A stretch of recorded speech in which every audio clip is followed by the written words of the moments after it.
নমস্কার বন্ধুরা, আজকের এই বিশেষ মুহূর্তে স্বয়ং ভগবান শ্রীকৃষ্ণের করা এমন 5টি গোপন ও গভীর প্রশ্নের উত্তর আমরা জানব, যা তিনি অর্জুনকে নিমিত্ত করে সম্পূর্ণ মানবজাতির উদ্দেশ্যে রেখে গেছেন। এই 5টি প্রশ্ন নিজের মনকে করার পর আপনার জীবনের সমস্ত বিভ্রান্তি, মানসিক যন্ত্রণা ও দুঃখ এক নিমেষে উধাও হয়ে যাবে এবং আপনি খুঁজে পাবেন পরম শান্তির পথ। নিজের অন্তরের আসল শক্তিকে জাগ্রত করতে আজকের এই চোখ খুলে দেওয়ার মতো গভীর আলোচনাটি একদম শেষ পর্যন্ত অত্যন্ত মনোযোগ দিয়ে শুনুন। পয়েন্ট 1, প্রথম প্রশ্ন, তুমি যা হারিয়েছ তার জন্য কেন কাঁদছ? তুমি কি এই পৃথিবীতে কিছু নিয়ে এসেছিলে? আমরা যখনই আমাদের জীবনের কোনো বড় ক্ষতি, ব্যর্থতা বা কোনো প্রিয় মানুষের অবহেলার মুখোমুখি হই, তখন আমরা আড়ালে চোখ ফেটে জল ফেলি এবং তীব্র মানসিক যন্ত্রণায় ভুগতে শুরু করি। এই পরিস্থিতিতে দাঁড়িয়ে স্বয়ং শ্রীকৃষ্ণের প্রথম এবং পরম মনস্তাত্ত্বিক প্রশ্ন হল, তুমি যা হারিয়েছ বলে দিনরাত কাঁদছ, তুমি কি এই পৃথিবীতে আসার সময় সেই জিনিস বা মানুষটিকে সাথে করে নিয়ে এসেছিলে? এই মহাবিশ্বের পরম বাস্তব সত্য হল, মানুষ যখন এই ধরাধামে জন্ম নেয়, তখন সে সম্পূর্ণ শূন্য হাতে আসে। তার কোনো ধন সম্পদ, বাড়ি গাড়ি, নাম যশ বা কোনো সম্পর্ক তখন থাকে না। আপনি আপনার জীবনে আজ যা কিছু অর্জন করেছেন, তা এই পৃথিবীর বুক থেকেই পেয়েছেন, এবং যা কিছু হারিয়েছেন, তাও এই পৃথিবীর বুকেই হারিয়েছেন। তাহলে আপনার মনে কিসের এত হাহাকার, কিসের এত ক্ষোভ? শ্রীকৃষ্ণের বাণী আমাদের মনে করিয়ে দেয় যে, যা আজ আপনার আছে, তা গতকাল অন্য কারোর ছিল এবং আগামীকাল তা অন্য কারোর হয়ে যাবে। পরিবর্তনই হল প্রকৃতির চিরন্তন নিয়ম। কলিযুগের মানুষ আজ জাগতিক বস্তু এবং ক্ষণস্থায়ী সম্পর্কের মোহে অন্ধ হয়ে ভাবছে যে তারা সবকিছু চিরকালের জন্য নিজের অধিকারের মধ্যে রাখবে। এই তীব্র অধিকার বোধ বা মালিকানার চিন্তাই মানুষের সমস্ত দুঃখ, অনিদ্রা এবং ডিপ্রেশনের মূল কারণ। যখন আপনি নিজের মনকে এই প্রশ্নটি বারবার করবেন যে, আমি তো শূন্য হাতে এসেছিলাম, তাহলে আমার হারানোর ভয় কিসের, তখন আপনার অবচেতন মন থেকে সমস্ত কাল্পনিক ভয় এবং ক্ষণস্থায়ী মোহের কালো মেঘ এক নিমেষে দূর হয়ে যাবে। ঈশ্বর আপনাকে যা দিয়েছেন, তা তার এক পরম আশীর্বাদ, আবার যা কেড়ে নিয়েছেন, তার আড়ালেও আপনার ভবিষ্যতের এক বিশাল বড় কল্যাণ লুকিয়ে রয়েছে। তাই আজ থেকেই অতীতের কোনো লোকসান বা ভুল মানুষের অবহেলার কথা ভেবে চোখের জল ফেলা বন্ধ করুন এবং কৃষ্ণের এই প্রশ্নটিকে নিজের জীবনের মূল আলো বানিয়ে শান্ত ও নিশ্চিন্ত হন। পয়েন্ট 2, দ্বিতীয় প্রশ্ন, তোমার আজ যে ভয় এবং দুশ্চিন্তা হচ্ছে, তা কি কোনো বাস্তব সমস্যা নাকি তোমার মনের কাল্পনিক মায়াজাল?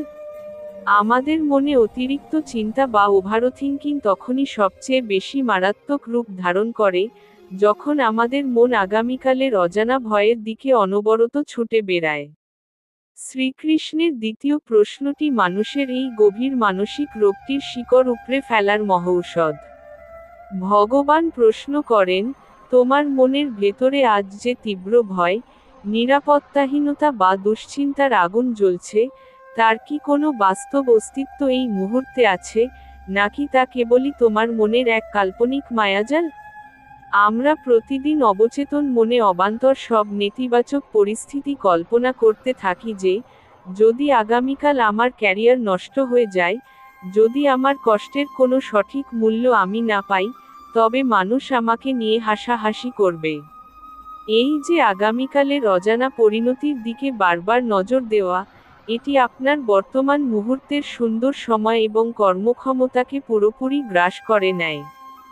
বিজ্ঞানও আজ স্বীকার করে যে, মানুষের মন যখন ভবিষ্যতের অজানা ভয়ের দিকে ছুটে বেড়ায়, তখন মস্তিষ্কের কার্যক্ষমতা অর্ধেকেরও বেশি কমে যায় এবং স্ট্রেস হরমোন বা কর্টিসলের মাত্রা এক ধাক্কায় বেড়ে যায়।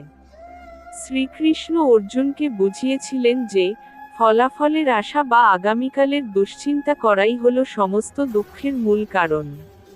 কেবল সততার সাথে নিজের কর্তব্য কর্ম এবং নিঃস্বার্থভাবে ভালোবেসে যাওয়ার ওপরেই তোমার সম্পূর্ণ অধিকার রয়েছে, কিন্তু সেই কর্মের ফল কখন এবং কিভাবে আসবে, তার ওপর তোমার কোনোদিনও কোনো নিয়ন্ত্রণ থাকতে পারে না। যখন আপনি নিজের মনকে এই প্রশ্নটির মুখোমুখি দাঁড় করাবেন, তখন আপনি বুঝতে পারবেন যে আপনার 90% দুশ্চিন্তাই হলো কাল্পনিক, যার কোনো বাস্তব ভিত্তি নেই। ফলাফলের সমস্ত চিন্তা ঈশ্বরের চরণে সমর্পণ করে দিয়ে নিজের বর্তমানের কাজে আনন্দ পেতে শুরু করুন, দেখবেন মন এক অনাবিল শান্তিতে ভরে উঠবে।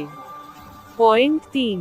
তৃতীয় প্রশ্ন, অন্য মানুষের দেওয়া শংসাপত্র বা সার্টিফিকেট কি তোমার নিজের ভেতরের ঈশ্বরকে বদলে দিতে পারে? কলিযুগের এই স্বার্থপর পরিবেশে আমাদের বেশিরভাগ মানুষের সুখ এবং শান্তি অন্য মানুষের আচরণের ওপর নির্ভর করে। কেউ একটু প্রশংসা করলে আমরা খুশিতে আত্মহারা হয়ে যাই, আবার কেউ একটু অবহেলা করলে, নিন্দা করলে বা অপমান করলে আমরা মানসিকভাবে সম্পূর্ণ ভেঙে পড়ি এবং নিজেদের দুর্ভাগা মনে করতে শুরু করে দিই। এই পরিস্থিতিতে স্বয়ং ভগবান শ্রীকৃষ্ণের তৃতীয় প্রশ্নটি আপনার ভেতরের আত্মসম্মানকে পুনরুজ্জীবিত করার এক পরম শক্তি। ভগবান প্রশ্ন করেন, অন্য কোনো সাধারণ মানুষ তোমাকে নিয়ে কি ভাবছে, তোমাকে কেমন সার্টিফিকেট দিচ্ছে, তা কি তোমার হৃদয়ের ভেতরে বসে থাকা পরমেশ্বরের পবিত্রতাকে বা তোমার আসল যোগ্যতা পরিবর্তন করতে পারে? শ্রীকৃষ্ণের বাণী কথা বলে, পরমেশ্বর প্রতিটি মানুষের হৃদয়ের অন্তঃস্থলে আত্মা হিসেবে অবস্থান করছেন এবং প্রকৃতির খাতায় আপনার করা প্রতি সেকেন্ডের কষ্টের এবং নিঃস্বার্থ ভালোবাসার হিসাব রাখা হচ্ছে। আপনার কাজ ছিল একটি সুন্দর লক্ষ্যকে সততা দিয়ে আগলে রাখা বা নিজের দায়িত্ব পালন করা, আপনি তা করেছেন। এবার কোনো ভুল মানুষ যদি আপনার মূল্যায়ন করতে না পারে, তবে দোষটা তার স্বভাবের, আপনার যোগ্যতার নয়।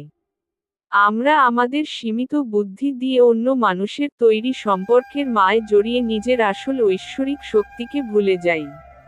কোনো মানুষের দেওয়া আঘাতকে নিজের চোখের জল বানিয়ে অপচয় করবেন না, বরং নিজের অন্তরাত্মাকে গঙ্গাজলের মতো পবিত্র ও শান্ত রাখুন।